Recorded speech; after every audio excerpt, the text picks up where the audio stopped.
Dan dua-duanya mempertahankan bahwa saya melanggar aturan lalu lintas. Nah, Pak Hakim mengatakan ngaku salah, kalau ngaku salah Anda bayar denda berapa, begitu, mungkin cuma Rp30.000 apa begitulah. Nah, setelah itu selesai.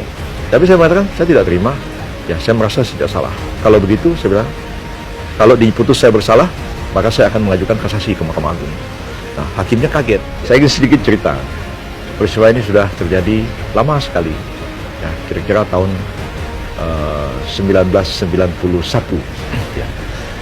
Pada waktu itu saya mengendarai mobil saya, dan kebetulan saya ditilang di Jalan Pemuda di Rawamangun, tidak jauh dari velodrome balap sepeda di Kampung Ambon, Pulau Mas, Rawamangun pada waktu itu. Ya, ketika di stop oleh Polantas, ya saya patuh dan saya tanya ada masalah apa, dan dia tanya pada saya mana SIM-nya, dan saya tunjukkan SIM-nya ada, STNK-nya saya tunjukkan ada. Terus saya katakan apa masalahnya dengan saya. Lalu Polantas itu yang sendirian mengatakan bahwa Anda melanggar garis lalu lintas. Saya bilang saya tidak melanggar karena garisnya putus-putus. Kalau garis putus-putus artinya orang boleh berbelok ke kiri. Kecuali garisnya lurus tidak putus-putus, ya itu saya tidak boleh memotong garis itu. Tapi petugas itu tetap bersikeras, dan saya juga tetap bersikeras dengan aturan-aturan lalu lintas yang saya pahami. Memang demikianlah aturannya. Jadi katakan, ya baiklah kalau saudara bersikeras, ya kita bawa ke pengadilan. Kalau saya bilang silakan. Maka saya mendapatkan surat tilang dan diberitahu minggu depan saya harus menghadap Pengadilan Negeri Jakarta Timur di Pulau Mas.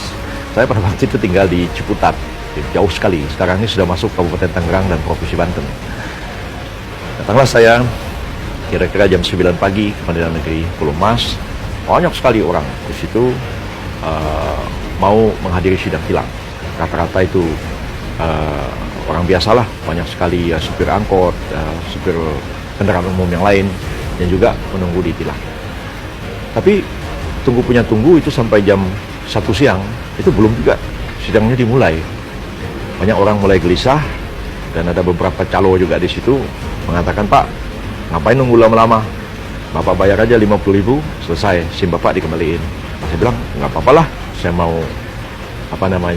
ikuti sidang tilangnya seperti apa.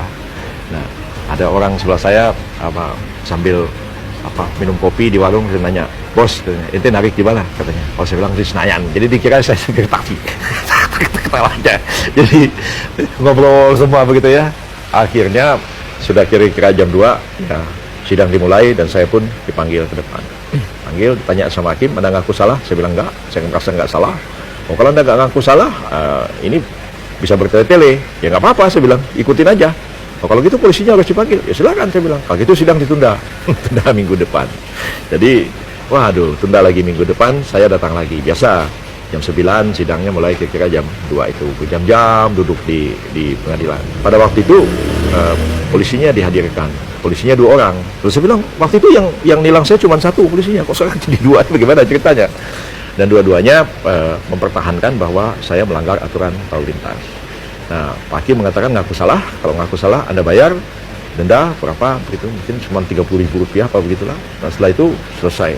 Tapi saya mengatakan saya tidak terima, ya saya merasa tidak salah. Kalau begitu saya bilang, kalau diputus saya bersalah, maka saya akan mengajukan kasasi ke Mahkamah Agung.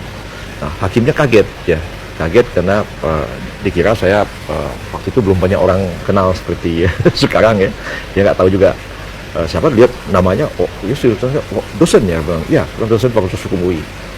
Maka saya pun datanglah ke Panitera dan membuat akta banding. Jadi saya menyatakan banding dan saya diberi waktu 2 minggu untuk membuat memori kasasi ke Mahkamah Agung. Jadi saya pulang terpaksalah harus membuat memori kasasi ke Mahkamah Agung atas putusan Pengadilan Tilang Jakarta Timur. Sebab putusan pengadilan perkara ringan begitu, tindak pidana ringan, pipiring itu tidak bisa dibanding, hanya bisa dikasasi ke Mahkamah Agung. Jadi saya nyatakan saya kasasi, dan seminggu kemudian memori kasasinya saya serahkan.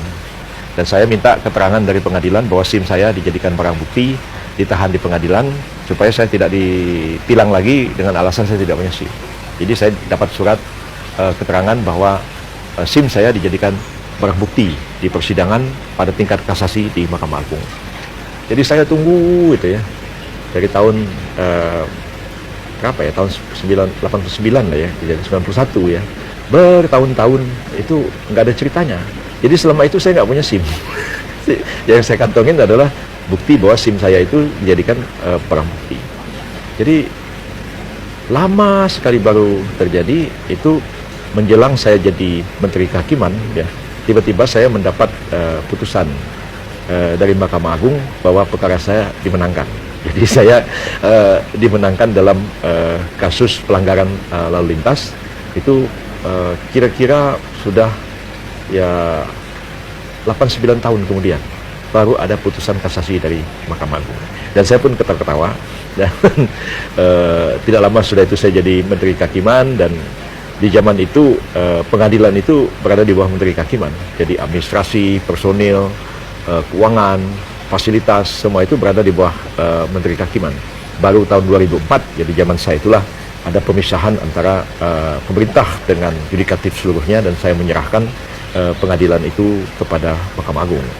Jadi sempat orang-orang berseloroh pada waktu itu, apa jadinya katanya seandainya perkara ini masih berlanjut, Anda jadi Menteri Kehakiman dan ada perkara di pengadilan, perkara tentang SIM. Nah, nanti perkara itu selesai, dan ternyata ya begitu lama proses hukum itu harus ditempuh, tapi bagi saya prinsip harus dipegang. Kalau saya merasa benar, sampai kiamat pun saya akan bertahan apapun risikonya. Jadi saya pernah tidak punya SIM itu sampai 8-9 tahun.